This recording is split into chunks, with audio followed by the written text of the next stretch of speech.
या देशाचे प्रधानमंत्री खरं म्हणजे नाना पटोले हे स्वतः अध्यक्ष विधानसभेचे अध्यक्ष राहिलेले आहेत आणि त्यांना सगळं नियम कामकाज माहीत आहे आणि विधानसभेच्या सभागृहाची जी काही गरिमा आहे पावित्र्य आहे हे राखलं पाहिजे हे त्यांना माहीत आहे.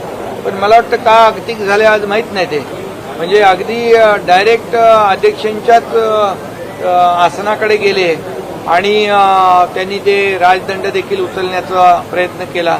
खरं म्हणजे नानांकडून अशी या कृतीची अपेक्षा नव्हती. मला वाटतं काही बरेच दिवस त्यांना काँग्रेसमध्ये देखील काही दिल्लीमध्ये काही त्यांची चर्चा नावाची कुठे दिसत नव्हती म्हणून काहीतरी नावाची चर्चा झाली पाहिजे आणि पुन्हा चर्चेत आणि प्रकाशात यायला पाहिजे म्हणून हा त्यांचा प्रयत्न आहे का. पण त्यासाठी देखील मोदीजींचंच नाव घ्यावं लागतं कारण बापही होत आहे आणि म्हणून मी एकच सांगेन कि विधानसभा में जनता ने दिए उनको झटके और कांग्रेस 16 पे लटके. आता तेवढं ह्याच्यातून त्यांनी बोध घेतला पाहिजे आणि खऱ्या अर्थाने विधानसभेमध्ये देखील महायुतीने दाखवून दिलं आहे की या महाराष्ट्रामध्ये जे लँडस्लाईड मॅन्डेट मिळालं त्यामध्ये देखील देशाचे प्रधानमंत्री नरेंद्र मोदीजी यांनी महाराष्ट्राला जी मदत केली ते डबल इंजिन सरकार म्हणून मग air connectivity rail connectivity road connectivity water connectivity यासाठी इन्फ्रास्ट्रक्चरसाठी जे पैसे दिले किंबहुना शेतकऱ्यांना देखील जे काही योजना दिल्या आणि त्यामुळेच हे लँडस्लाईड मॅन्डेट मिळालंय.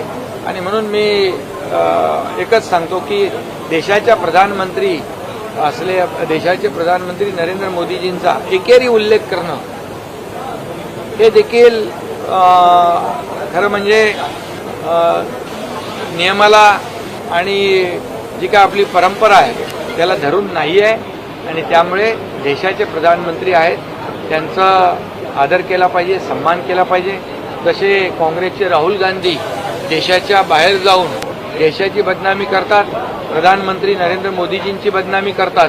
आता नाना पटोलेंनी आणि त्यामुळे ते चर्चेत येतात आणि म्हणून नाना पटोलेंनी देखील प्रधानमंत्री महोदयांचा एकेरी उल्लेख करून चर्चेत राहण्याचा मला वाटतं हा केविलवाना प्रयत्न केलेला आहे. मनसे आणि शिवसेना ठाकरे गट एकत्र जल्लोष विजय जो आहे तो साजरा करणारा मेळावा आवाज मराठीचा आणि पत्रक जे आहे ते त्यांनी प्रसिद्ध केले ज्यामध्ये नाना पटोले जो विधानसभा के अध्यक्ष रह चुके हैं उनको ये विधानसभा का अध्यक्ष पद उन्होंने जब यहाँ पर अध्यक्ष पद पर थे तो सभागृह की सदन की गरिमा जो है उसका उनको ख्याल भी है उसकी पवित्रता रखने का उनको पता भी है नियम और कानून कामकाज का भी उनको पता है क्योंकि अध्यक्ष रह चुके हैं.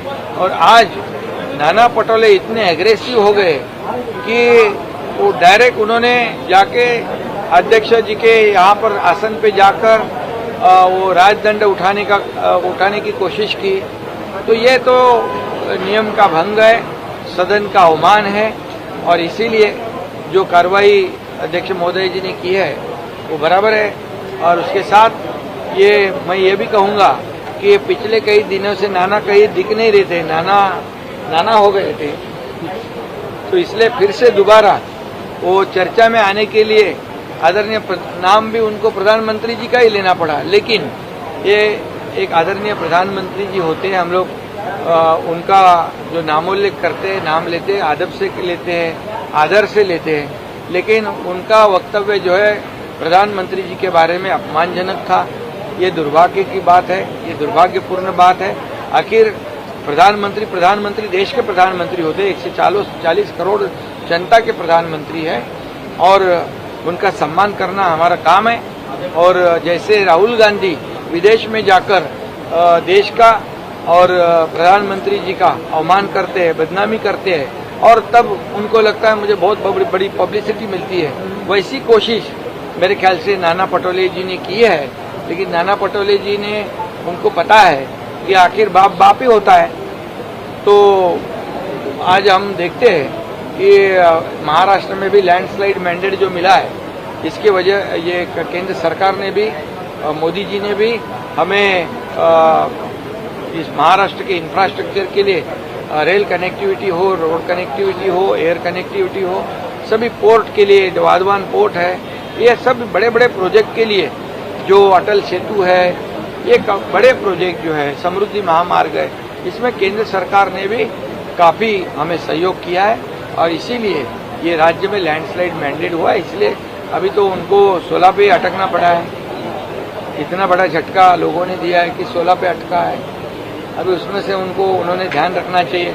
अगर ऐसी बात करते रहे सिंगल वर्ड में प्रधानमंत्री जी के बारे में, तो उनका अगला रिकॉर्ड स्कोर है वो सिंगल डिजिट पे आएगा। सिंगल डिजिट पे आएगा। उत्तराखंड में जो हमारे यात्री अटके हैं, आपने उनकी मदद की है, क्या स्थिति अभी क्या किया है? उत्तराखंड के पर्यटन मंत्री हमारे सतपाल महाराज और वहाँ के हमारे उत्तराखंड के आदरणीय मुख्यमंत्री, उनके जो स्पेशल सेक्रेटरी है, उनसे भी मेरी बात हुई। एक आकाश यादव जो टूरिस्ट है, उससे भी मेरी बात हुई।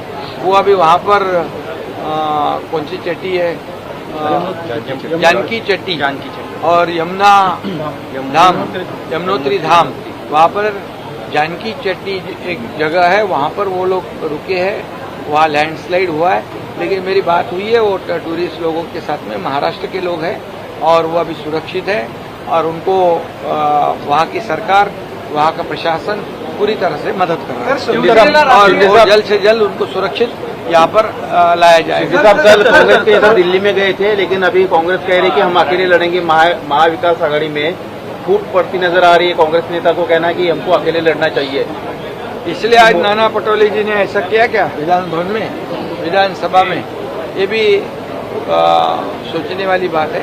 लेकिन मैं इतना ही कहूँगा, देखो हर एक पार्टी को, हर एक पक्ष को अपनी अपनी लोकशाही में अपना अपना अधिकार है और किसके साथ अलायंस करना, गठबंधन करना, अकेला चुनाव लड़ना, ये अपना अपना उनका पार्टी का अधिकार है।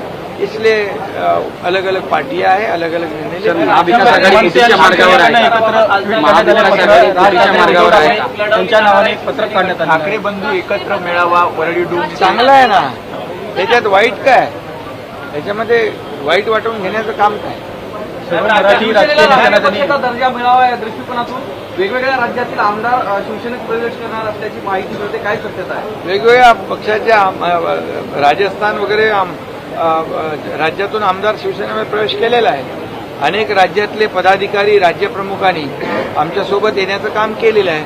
त्यामुळे आता शिवसेना राष्ट्रीय पातळीवर मोठ्या प्रमाणावर वाढते आणि नक्कीच या ठिकाणी देशभर शिवसेनेचं काम आणि हिंदुत्वाचा जो का आपला विचार आहे तो पुढे जातो. काँग्रेस एकटं लढण्याचा विचार करते. महाविकास आघाडी फुटीच्या मार्गावर वाटते. मी एकच सांगतो, जे पक्ष, जितके पक्ष आहेत त्यांना लोकशाहीमध्ये अधिकार आहे. वेगळं लढण्याचाही अधिकार आहे, आघाडी करून लढण्याचाही अधिकार आहे. त्यामुळे त्यांच्या जे काही निवडणुकीची जी काही स्ट्रॅटेजी आहे हा त्यांचा भाग आहे, त्यांचा अधिकार आहे. त्यामुळे कोणी युती करतंय, कोणी आघाडी करतंय, कोणी वेगळं लढतंय. त्यामुळे शेवटी महाराष्ट्रातली जनता जी आहे ही जनता कामाला मतदान करणार आणि महायुतीने गेल्या 3 वर्षामध्ये केलेलं काम लोकांसमोर आहे. कितीही आघाड्या झाल्या, किती काही झालं तरी सुद्धा येणाऱ्या स्थानिक स्वराज्य संस्था निवडणुकांमध्ये महायुतीचाच विजय होणार.